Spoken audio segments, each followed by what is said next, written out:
Hi guys! So it's October 31st, which means that tomorrow is November 1st, which means it is NaNoWriMo, or National Novel Writing Month, for those of you who don't know. Basically, it's where several 100,000 people get together and attempt to write 50,000 words in 30 days. Which is insane, right? But it's also awesome. So, this is my first year participating in NaNoWriMo, and I'm equal parts nervous and excited. This isn't my first novel by any means. For those of you who don't know, I am an indie author. My first novel came out in January. My second novel is coming out in 2 weeks. I've already written my third novel, and I've written countless other books that will never see the light of day. So when I say 3 novels, I just mean 3 novels that have been or will be published. So for Nano, I will be writing my 4th novel. I've had the idea for a while, and I figured why not give it a shot this year for Nano, because last year I wanted to participate. I had a bunch of friends tell me that I should participate, but I was getting ready for publication of my first novel and it just wasn't possible. So this year, with the idea and with no other projects on the go, I figured this would be the perfect time. So, with this being my first time participating in NaNoWriMo, I don't have specific nano tips, but I thought I might share some writing tips from somebody who does this for a living, for people who have never written before or who have written but never really committed themselves to it. The first thing that I would say is tell everybody and their mother and their great Uncle Fred that you are participating in NaNoWriMo. Why? Accountability. You want to be held accountable because it could be really easy to give up if you hit a wall, if you get really tired, if you think that your story sucks and you just want to give up. If people know that you're participating, they will ask you how you're doing. They can be your little cheerleaders on the sideline. You just want to be held accountable. You want to talk about it on Facebook, on Twitter, on your blog, on YouTube, wherever. Just talk about it. Tell everybody that you are participating so that they will hold you accountable. And also, something that goes along with telling people is that hopefully they will leave you alone. If you say, you know, I'm participating in NaNoWriMo, I'm writing a novel, and these hours every day are off limits, don't talk to me. It might work, it might not. You know how there's always at least one person who will bug you no matter what you're doing. But shut off your phone, shut off your social media sites. I will admit that I'm the worst for that. I'm a horrible procrastinator. You know, I'll be writing along and then all of a sudden wonder, oh, I wonder what people are doing in Twitterverse and Facebook, and I will get distracted for, yeah, a long time. So it's bad. So turn off, even if you think it won't be a distraction, it might be. It is an unnecessary distraction. I know that the desire to update regularly will be, you know, people will want to do that, and that's fine, but wait until you have hit your daily allotted words before you broadcast.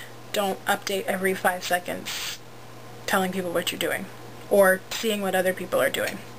Another bit of advice would be to set aside time daily. I know that seems obvious, but if you've never done this before, it might not be that obvious. Take a look at your schedule and see what time of day works best for you. Only you will know that.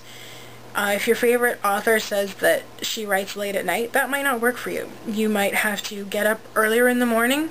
You might have to do it on your lunch break. You might have to do it after dinner. If you have responsibilities, family, kids, you need to plan around that. You need to prepare for that.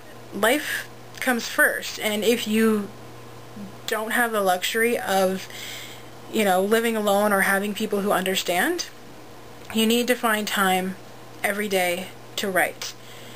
So set aside that time. Tell people that that's your time. It doesn't have to be the same time every day, but I would recommend it if you've never done this before. As I said, I do this for a living, so I work from home, and I work basically all day in blocks of time, but for the most part they're the same blocks of time because that's what works for me. So find what works for you. As I said, only you will know. Take a look at your schedule, at your calendar, and recruit help if you need help. If you need somebody to watch your kids or walk your dog or feed your goldfish or whatever, ask for help. Hopefully there will be people who are accommodating and willing to help you, and that can be their contribution. Tell them that you'll put them in the acknowledgments of your book if you need to bribe them. You know, just find the time to write every single day.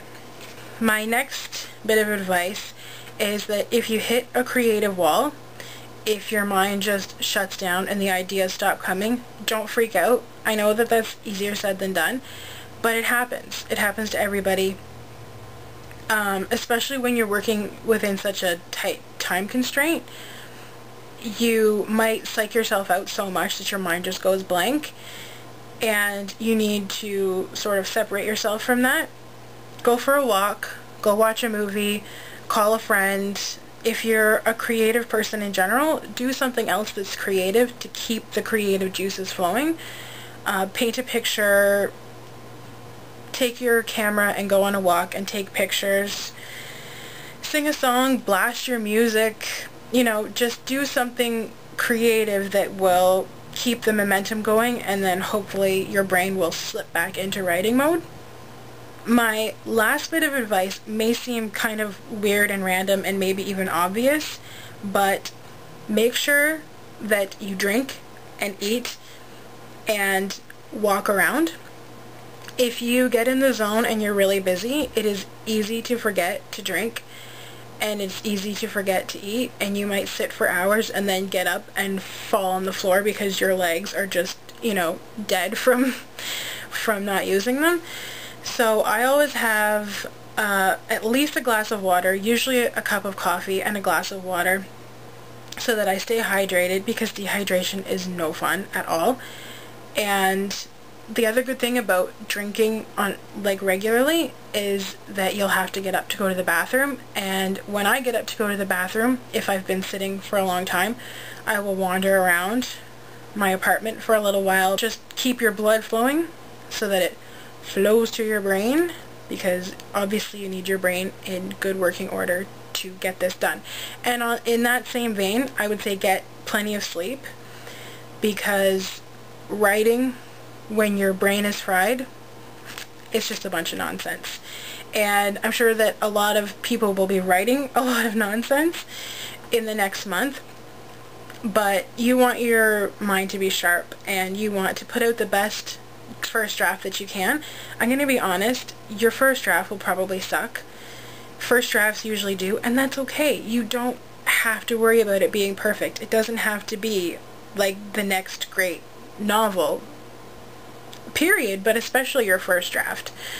I'm sure that even seasoned authors, their first drafts probably look like crap. The meat of the story usually comes during revisions, so don't worry about that. Don't edit as you go along, because it's a waste of time. It's just a tool for procrastination, and goodness knows there are enough of those as it is without creating them in your own mind. So those are my writing tips.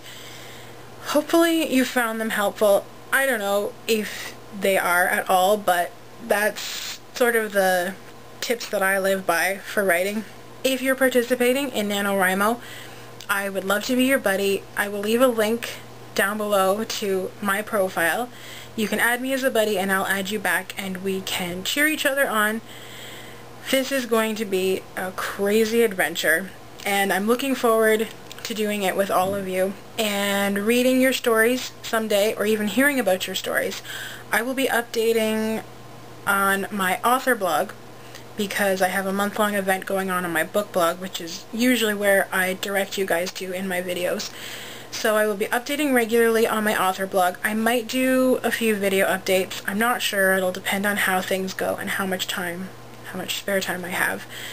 But yeah, I would love to hear about your projects. So if you're talking about it on YouTube, or if you're talking about it on your blog, leave me a link. Tell me about it. I would love to know. and I really would like to cheer you on because this is really exciting and awesome. And yeah, good luck, guys. I hope you all have a fantastic November, and if you need a pep talk, if you need writing tips, if you need anything at all, I am always here. Please don't hesitate to ask me for help.